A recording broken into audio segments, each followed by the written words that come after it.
यहाँ युवा मतदाता हैं, गांव से आए हैं सब।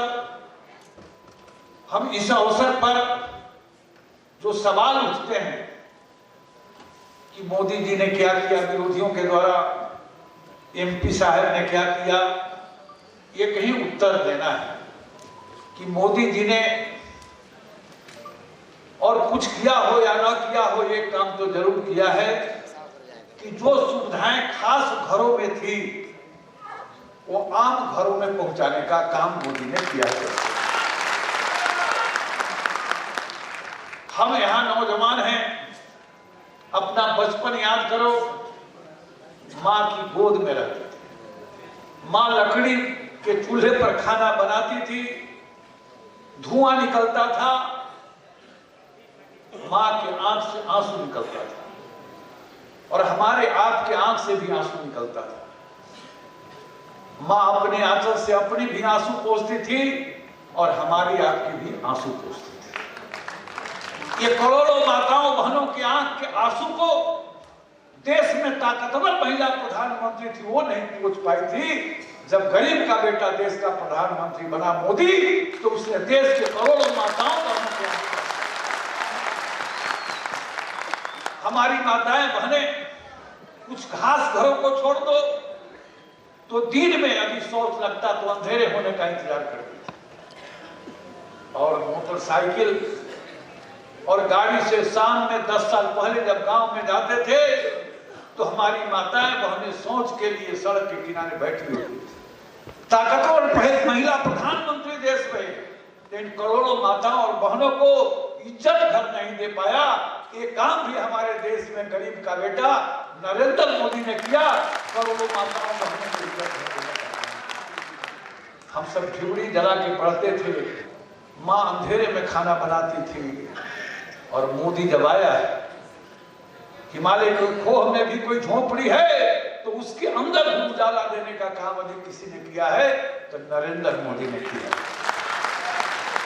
मोदी का बहुत बड़ा जीवन का हिस्सा गांव गलियारों में बीता है, खेत खलिहान के मेड़ पर बीता है, चाय की दुकान से रेलवे के प्लेटफार्म पर बीता है। वो गरीबी के दर्द को जानता था, किसान के दर्द को जानता था। आप अपने घर जाना, पता लगाना, आपके गांव में, आपके पंचायत में सैकड़ों छोटे छोटे किसान आपके माता पिता के नाम से जमीन हरी है तो रब्बी में खरीद में पूरा यूरिया खरीदने के लिए पैसा नहीं। एक प्रधानमंत्री बना है तो आज देश के 11 करोड़ किसानों के खाते में 6,000 रुपया साल में जा रहा है, हर सीजन में 2,000। और कृषि मंत्री के नाते जब इस बात की घोषणा की तो कुछ जुगराज नेता सदन में हमसे सवाल किया कि 6,000 रुपये से क्या होगा। मैंने सदन में पूछा था, उनको उत्तर दिया था कि जो लोग पैदा लेते चांदी के चम्मच से दूध पीते हैं उनको 6,000 रुपये का महत्व नहीं समझ में आ जाएगा आएगा। ये गरीब समझता है कि 6,000 रुपये का क्या है। युवा साथियों, मोदी गांव गरीब किसान को मजबूत बनाने का काम कर रहा है और 10 वर्षों के अंदर जो किया है वो इतिहास रचा है। देश मजबूत बना है, देश की सीमाओं को मजबूत बनाया है और हिंदुस्तान के कोने कोने में हिंदुस्तान के आदर्शों का झंडा स्थापित किया। आप यदि मोतिहारी में भी देखोगे तो रेल की परियोजना अटल जी के समय हाजीपुर सुरौली ही रेलवे बंद पड़ा था।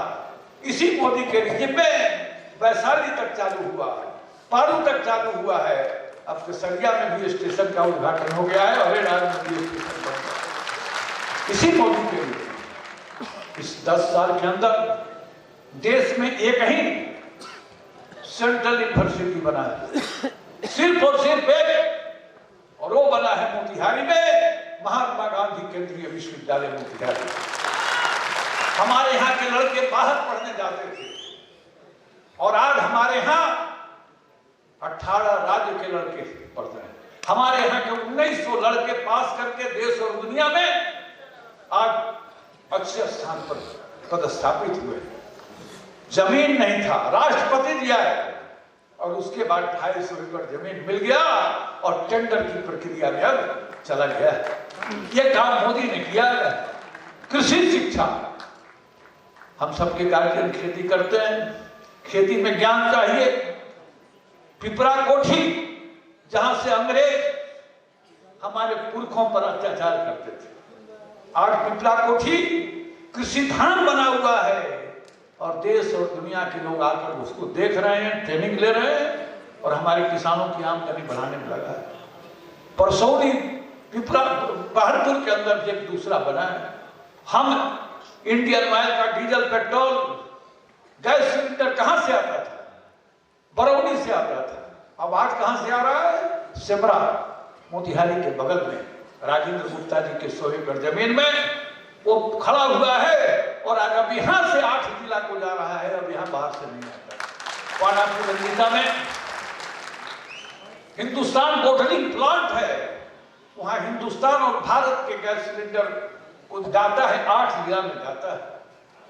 आप हमारे स्टेशन को देखिए, चकिया, महसी, पिपरा, जीवधारा और वासिकपीठ बन गया है। दोहरीकरण नहीं हुआ था, मोदी आए 4 बार यहाँ आए, दोहरीकरण हुआ और इलेक्ट्रिफाइड हुआ, पहले डीजल पर चलता है।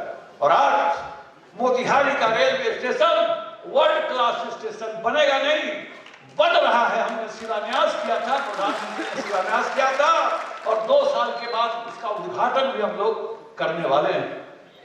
बस स्टैंड है, सरकारी बस स्टैंड, उसके लिए भी राशि आ गई है, 1 महीना के अंदर काम शुरू होगा।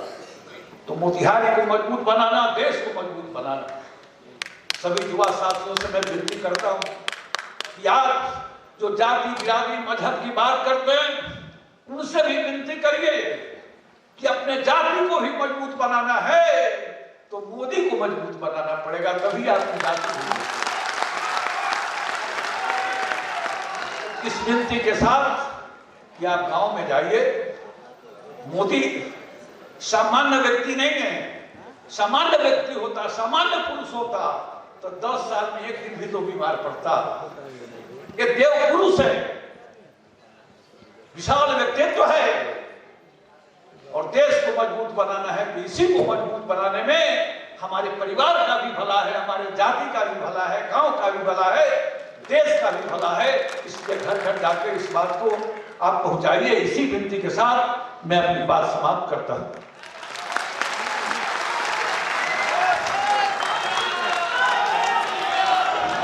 अब हम सभी अपने नेता के बहुत बहुत धन्यवाद।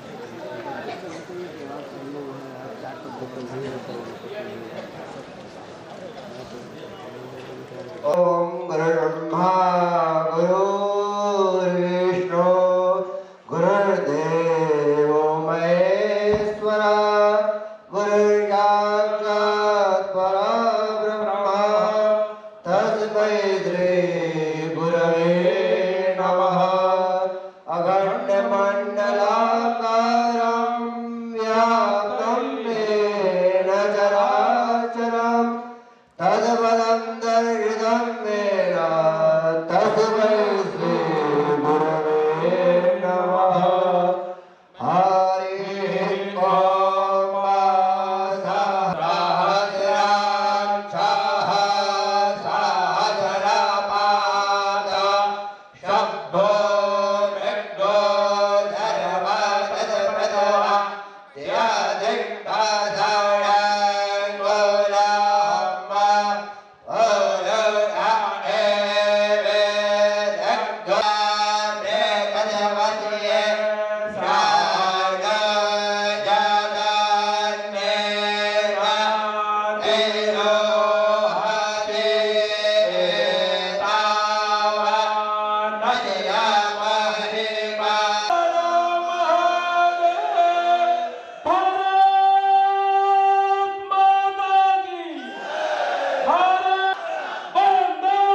मोदी जी तक पक्की पहुंच गई।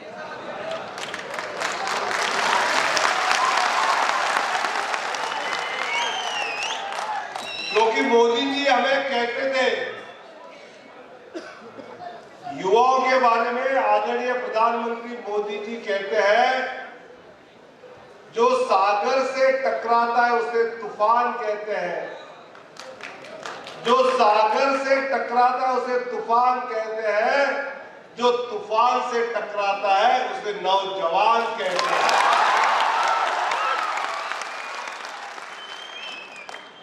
तो तूफान से टकराने वाले की आवाज कैसी होनी चाहिए? और वो तूफान से टकराने वाले नौजवान की आवाज सिर्फ बातों में नहीं, तो हमको देखना है 25 तारीख को वोटिंग मशीन पर मोदी जी के कमल के बटन कितने दबाए जाते हैं, उतनी उसकी आवाज आएगी।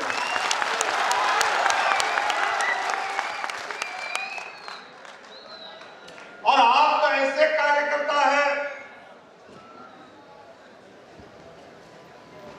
जो फील्ड में भी आप सक्रिय हैं और सोशल मीडिया पे भी आप सक्रिय हैं। तो आप लोगों को जाकर मिलकर बात बताने वाले लोग हैं। और जो लोग अपने मोबाइल पर सोशल मीडिया पर देखते रहते हैं, व्हाट्सएप होता है, फेसबुक होता है, इंस्टाग्राम होता है, उस पर भी आप लोगों तक आदरणीय प्रधानमंत्री मोदी जी की बात पहुंचाने वाले अब मोदी जी के आईटी के, सोशल मीडिया के एक मायने में सोशल मीडिया वॉरियर्स भी है। मुझे बताइए, आप में से फेसबुक पर कौन कौन है? हाथ ऊपर कीजिए। चलो, फेसबुक पे तो सब है। ट्विटर पे कितने हैं? थोड़े हाथ कम है। इंस्टाग्राम पे कितने हैं? इंस्टाग्राम पे तो सब एकदम।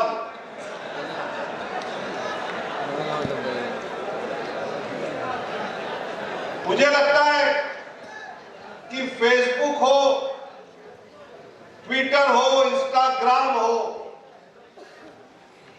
या यूट्यूब हो, आप देशों पर एक जिम्मेवारी सौंपने के लिए आदरणीय प्रधानमंत्री मोदी जी ने मुझे मोतिहारी में भेजा है। दिल्ली से मैं आया हूं सीधे।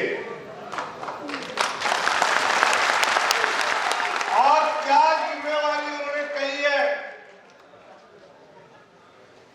माननीय राधा मोहन सिंह जी यहां पर है, पूर्व आपके केंद्रीय मंत्री है, सांसद है, उनके सभी सहयोगी है, प्रमोद कुमार जी है, पवन जायसवाल जी है, अनमोल जी हमारे सोशल मीडिया के प्रदेश के संयोजक हैं, प्रकाश अस्थाना जी है, सोमेश पांडे जी है, शशि शेखर जी है, लाल बहादुर प्रसाद जी है, पंकज सिन्हा, ऋषभ झा, श्री चंद्रा जी है, बबलू पासवान जी है। इन सब के सामने आदरणीय प्रधानमंत्री मोदी जी ने दिल्ली से मुझे यहां भेजकर आपको जो बातें बताने के लिए कही है, उसमें सबसे पहले तो उन्होंने मोतिहारी के युवाओं को नमस्कार भेजा है।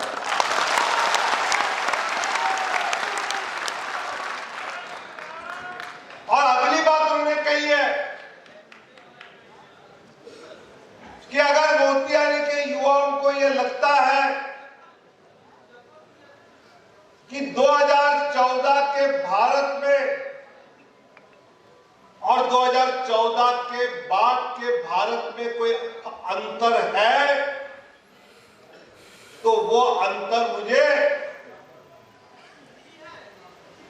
वोटिंग मशीन पर कमल का बटन दबाकर खुद नहीं, अपने साथ 100, 500, 1000 लोगों को लेकर उन्होंने कमल का बटन दबाने के लिए लोगों को वोटिंग मशीन चुनाव केंद्र तक, मतदान केंद्र तक ले जाना चाहिए, ये उनकी अपेक्षा है।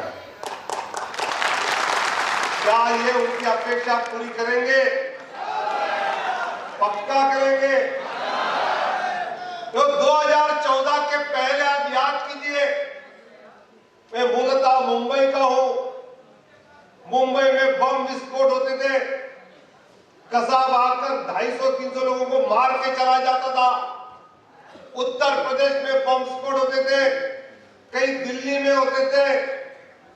लेकिन 2014 के बाद इस देश में किसी आतंकवादी की एक बम विस्फोट करने की हिम्मत नहीं हुई। एक पुलवामा में उन्होंने प्रयास किया तो हमारी सेना ने पाकिस्तान में घुसकर 350 आतंकवादियों को सीधे पहुंचा दिया। क्योंकि मोदी जी का नारा है, हम किसी को टोकेंगे नहीं, किसी ने टोका तो छोड़ेंगे नहीं। ये पहले क्यों नहीं होता था? आप किसी भी सेना के अधिकारी को, जवान को जाकर मिलकर पूछिए, जो रिटायर्ड हुए हैं वो बोलते हैं, अरे काश हमारे समय मोदी जी होते ना तो पाकिस्तान को ऐसा सबक सिखा, हमको आगे जाने के लिए कहते और रुको पीछे आ गया। क्या कांग्रेस के प्रधानमंत्रियों को होता था पता नहीं। वही सेना, वही लोग, सिर्फ मोदी जी ने छूट दी है, हम खुद जाकर कुछ करेंगे नहीं, लेकिन कुछ किया तो छोड़ो मत।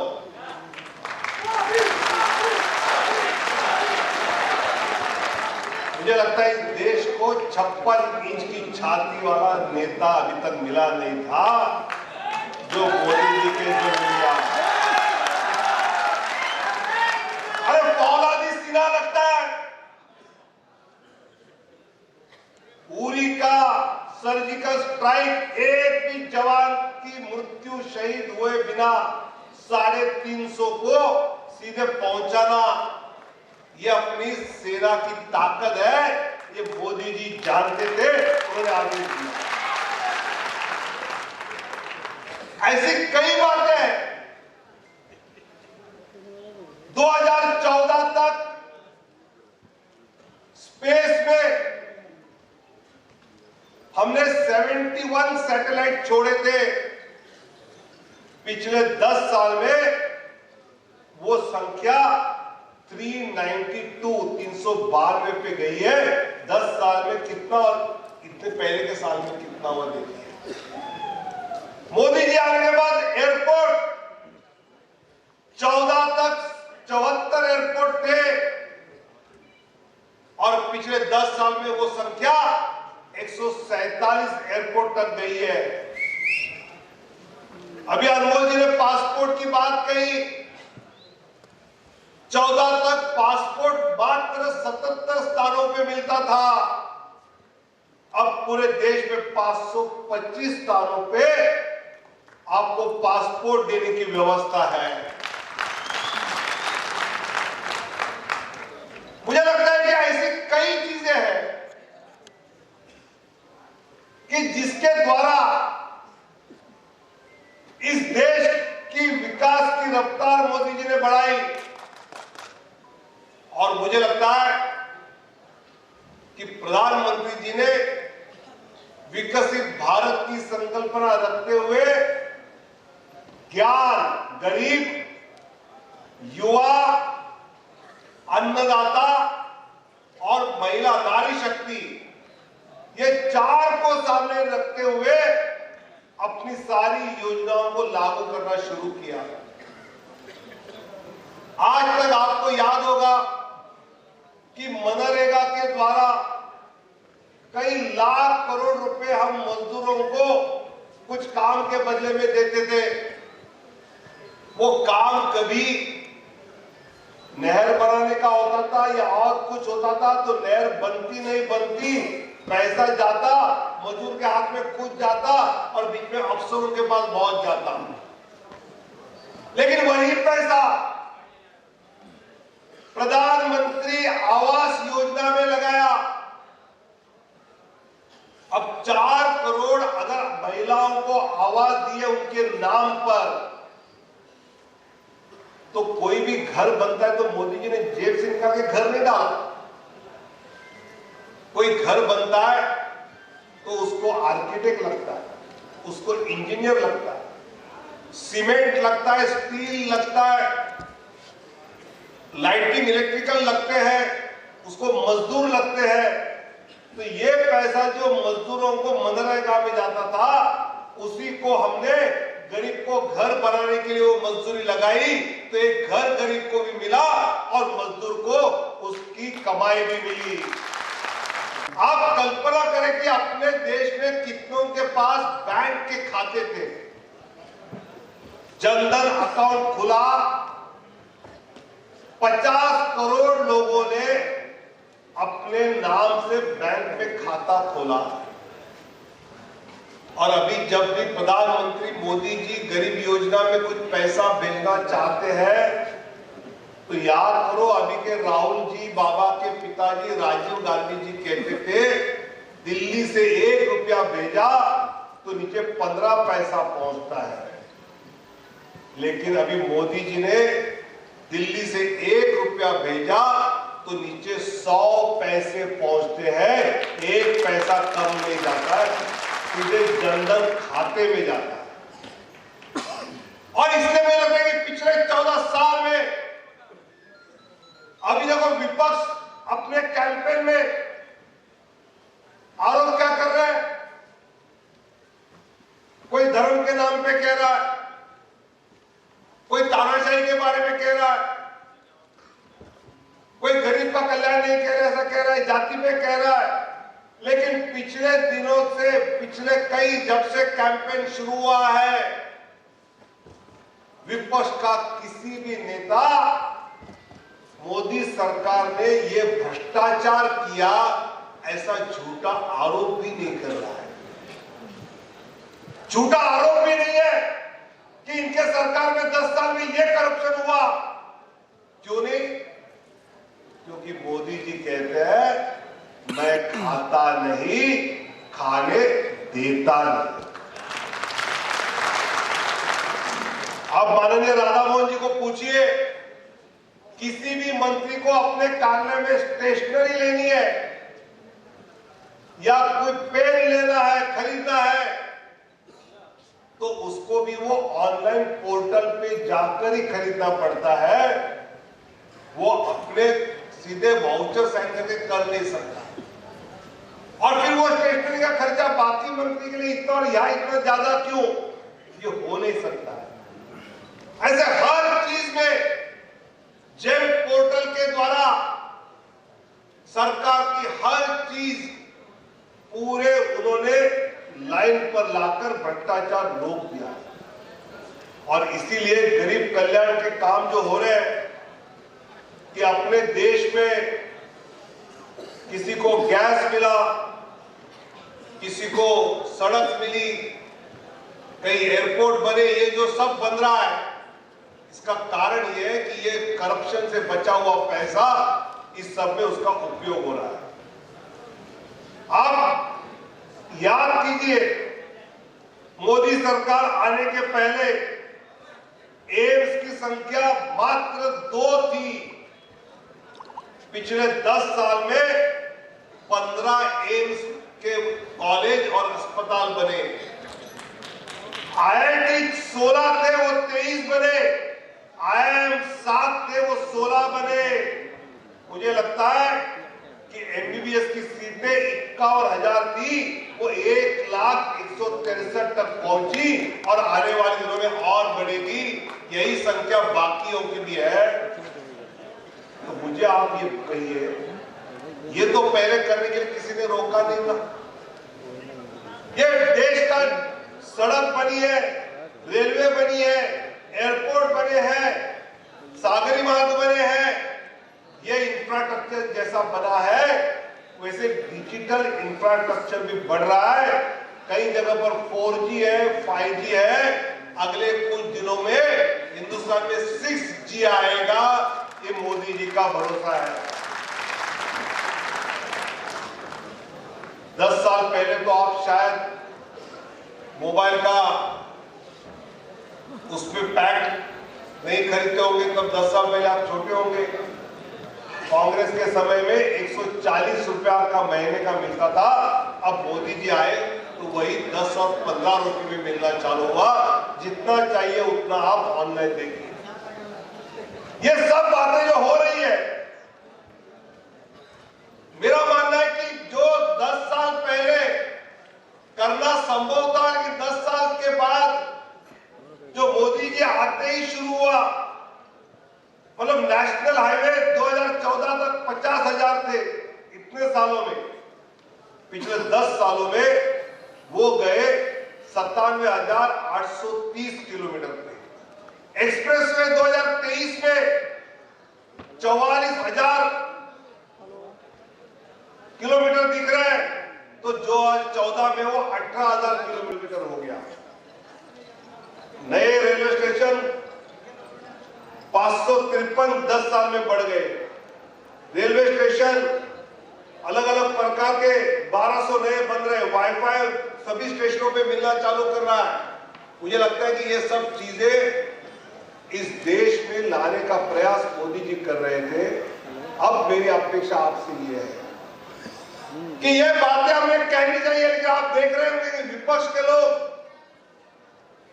झूठा प्रचार फैला रहे हैं। एक तरफ तो मुझे बहुत आश्चर्य लगता है कि कांग्रेस ने यह मानसिकता बनाई है, अगर मेरे पिताजी ने कुछ कमा के रखा है और उनका दुर्भाग्य से देहांत होता है, तो उनकी प्रॉपर्टी का आधा हिस्सा सरकार में जमा होगा और मुझे सिर्फ आधा मिलेगा। चलेगा ये?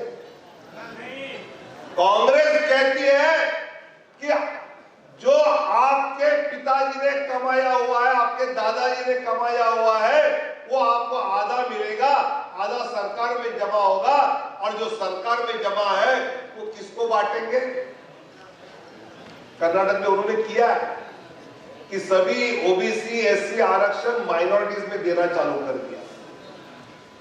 सब चीज इस प्रकार के लिए कांग्रेस के एक नेता ने महाराष्ट्र में कहा कि कसाब जब आतंकवादी आया तो उसके आने के बाद जो पुलिस कर्मचारी अधिकारी अफसर मारे गए, वो कसाब की गोली से नहीं मरे, वो पुलिस की गोली से मरे।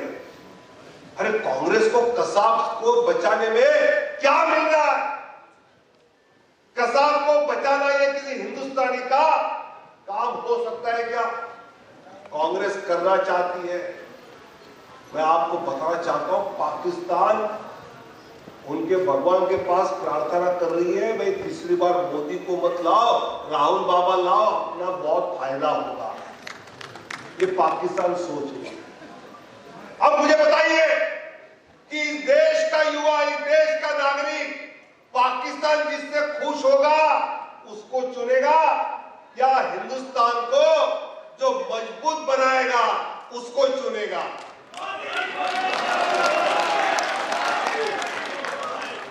इसलिए मोदी जी को चुनना तो तय है, लेकिन मेरा मानना है कि आपसे आदरणीय प्रधानमंत्री जी की अपेक्षा है, और विशेषकर आप सोशल मीडिया के हैं। मुझे पता है कि 2014 में भारतीय जनता पार्टी के सभी कार्यकर्ता, सभी समर्थक सोशल मीडिया पे बहुत प्रभावित थे, लेकिन अभी देख देखकर विपक्ष भी, तेजस्वी भी सीख गए हैं, लालू जी को भी सिखा रहे हैं, कांग्रेस भी सीख रही है, ये सब अब सीख रहे हैं। अब वो उनको भी पता चला कि सोशल मीडिया की ताकत कितनी है, और इसमें झूठ बातें एआई के द्वारा, आर्टिफिशियल इंटेलिजेंस के द्वारा झूठ बातें फैलाना चालू किया है। आपको सजग रहकर, तेजस्वी यादव जी है, उनके सभी सहयोगी है, कांग्रेस है, ये क्या झूठ फैला रहे हैं, उसको आपको नाकाम करना होगा। 14 में हम थे, ये आज वाली कहानी याद है, मैं हर बार बताता हूं कि आपने स्कूल में कभी कहानी सुनी होगी कि एक टोपी बेचने वाला होता था। वो किसी गांव में टोपी बेचने गया था, वहां से टोपी बेचकर अपने घर लौटते समय किसी पेड़ के नीचे खाना खाने के लिए बैठा। खाना खाने के बाद 1-8 घंटा सोया। सोकर उठा तो देखा कि पेड़ पर जो बंदर थे वो सब टोपियां उठाकर ले गए। ये अक्लमंद था, होशियार था, उसको मालूम था कि बंदर नकल करते हैं। उसने हाथ खुजाया, बंदरों ने हाथ खुजाया। उसने गर्दन खुजाई, बंदरों ने गर्दन खुजाई। उसने टोपी फेंकी, बंदरों ने टोपी फेंकी। ये टोपी उठाकर चला गया। 15 साल बाद उसका बेटा उसी गांव में टोपी बेचने गया, उसी पेड़ के नीचे खाना खाया, सोया, उठकर देखा बंदर टोपी लेके गए। इसको बाप की कहानी याद आई, तो इसने हाथ खुजाया, बंदरों ने हाथ खुजाया। इसने गर्दन खुजाई, बंदरों ने गर्दन खुजाई। इसने टोपी डाली, बंदरों ने टोपी नहीं डाली। एक बंदर नीचे आके जोरदार चमाटा लगाया, बोले तेरे बाप ने तेरे को कहानी बोली तो मेरे बाप ने मेरे को नहीं कहानी बोली क्या?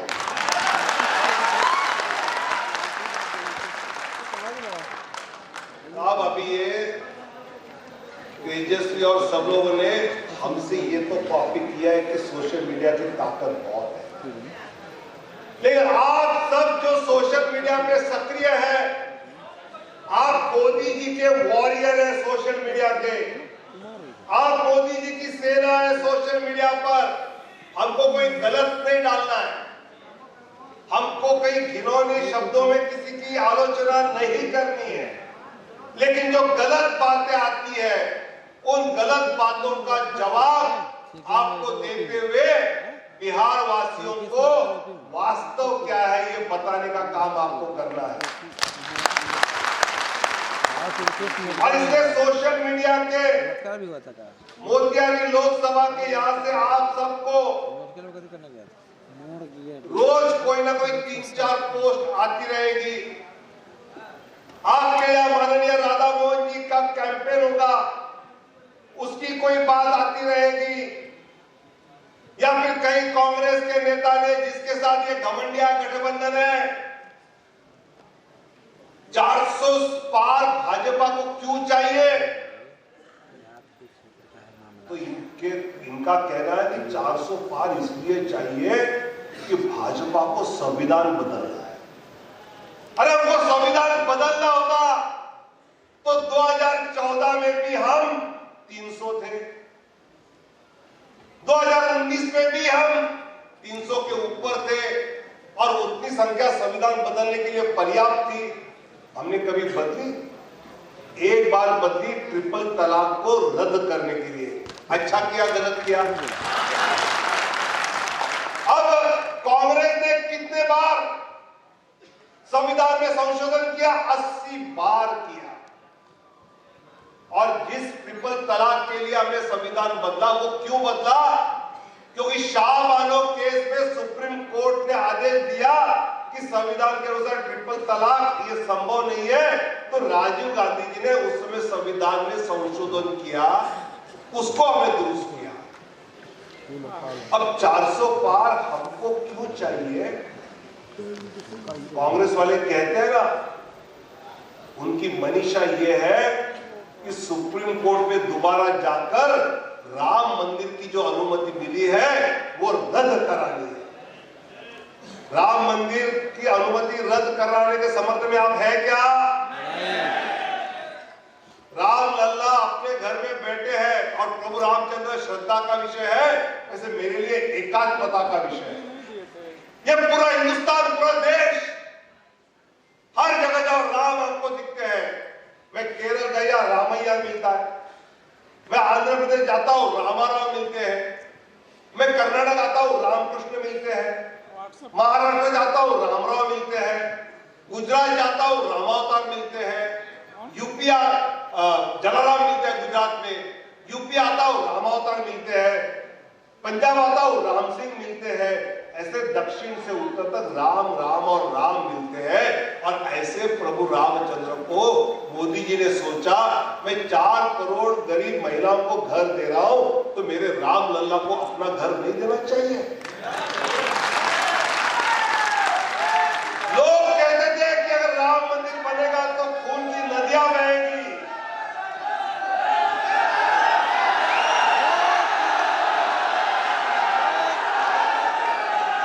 लोग कहते थे कि राम मंदिर बनेगा तो खून की नदियां बहेगी। 2014 में जब भाजपा बहुमत से सत्ता पर आई तो हम कई लोगों ने प्रधानमंत्री जी को आग्रह किया कि आप थोड़ा कानून में संशोधन कीजिए और राम मंदिर दे दीजिए। मोदी जी ने कहा राम मंदिर अगर हमारे पास आएगा तो कानून के द्वारा आएगा और सुप्रीम कोर्ट में ही हम हमारा पक्ष रखेंगे, और सुप्रीम कोर्ट में पक्ष रखने में जो समय जाएगा जाने दो। मुझे विश्वास है कि हमारी जो बाजू है, हमारा जो कहना है वो सही है, और सुप्रीम कोर्ट के द्वारा, न्याय के द्वारा राम मंदिर हमने प्राप्त किया, और साथ ही थोड़ी दूरी पर हमारे मुस्लिम भाइयों के लिए वहां भी जमीन दी, बिना खून का एक कतरा दिए। अब ये बात हमको सोशल मीडिया के द्वारा जनता तक पहुंचानी चाहिए कि जिस प्रकार घमंडिया गठबंधन है, इनको पूछो जी कि अगर गलती से कुछ वोट मिले तो प्रधानमंत्री कौन बनेगा? कोई बनेगा? हाँ बोलिए। एक दूसरे की टांग खींच के उसको पटक दे, और पटकेंगे ये नहीं, दुर्भाग्य से अपना देश पटकेगा, देशवासी पटके जाएंगे, लेकिन हम ये होने नहीं देंगे। देश को मजबूत करने वाले मोदी जी के कमल पे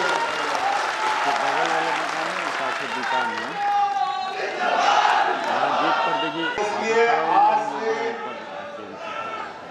घर जाने के बाद जब भी सुबह उठने पर सोशल मीडिया पे जाएंगे तो आपको 2-4 पोस्ट प्रधानमंत्री जी की आई होगी, वो आपने अपने इलाके के सबको फॉरवर्ड करनी है। करेंगे क्या? पक्का? फिर राजद के द्वारा, कांग्रेस के द्वारा गलत फहमी फैलाने वाले कुछ बातें वो लोगों के पास डालते हैं, उसको विरोध करने वाली कुछ पोस्ट आपके पास मोतिहारी के सोशल मीडिया प्रमुख के यहाँ से आएगी, वो आप लोगों को आगे भेजेंगे क्या? पक्का? तो मैं बीच में बाकी कुछ खेलते बैठेंगे। आजकल सोशल मीडिया पे सबसे ज्यादा गेम कौन सा चल रहा है? तो थोड़े दिन के लिए बाजू में रखेंगे ना, थोड़े दिन के लिए बाजू में रखेंगे या नहीं रखेंगे? और मेरी अपेक्षा यह है कि सोशल मीडिया वॉरियर के नाते, सोशल मीडिया सेनानी के नाते इस मोतिहारी इलाके के सभी युवा हो, बुजुर्ग हो, जो फेसबुक देखता है फेसबुक, जो यूट्यूब तो यूट्यूब, ट्विटर तो ट्विटर, इंस्टा तो इंस्टा, इस पर हम ऐसी चीजें डालते रहेंगे कि हर दिन मोदी जी के 50-100 वोट हमने मिलकर बढ़ाना है। करना है कि नहीं? और मुझे विश्वास है कि आप चुनाव के दिन भी मतदान के लिए निकले या नहीं निकले, निकलो जल्दी। इस प्रकार की बातें भी करिए, और इसके आज से लेकर मतदान के दिन तक आप फील्ड में भी सक्रिय रहेंगे और सोशल मीडिया में भी सक्रिय रहेंगे, ये मुझे विश्वास है। और इसलिए मोतिहारी के लिए नारा क्या है? अब की बार, अब की बार, अब की बार। बहुत बहुत धन्यवाद। भारत माता की जय।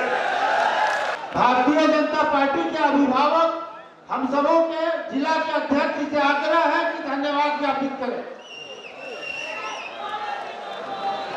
सोशल मीडिया में प्रदेश के संयोजक अनमोल शोभित जी, हमारे पंकज जी जो सोशल मीडिया के जिला के संयोजक है। पिछले बार तो उससे बड़ी थी इस बार। लालू यादव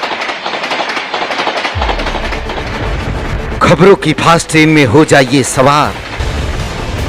30 मिनट में बिहार झारखंड की हर खबर, राजनीति, अपराध, खेल, मनोरंजन से लेकर व्यवसायी जगत पर नजर।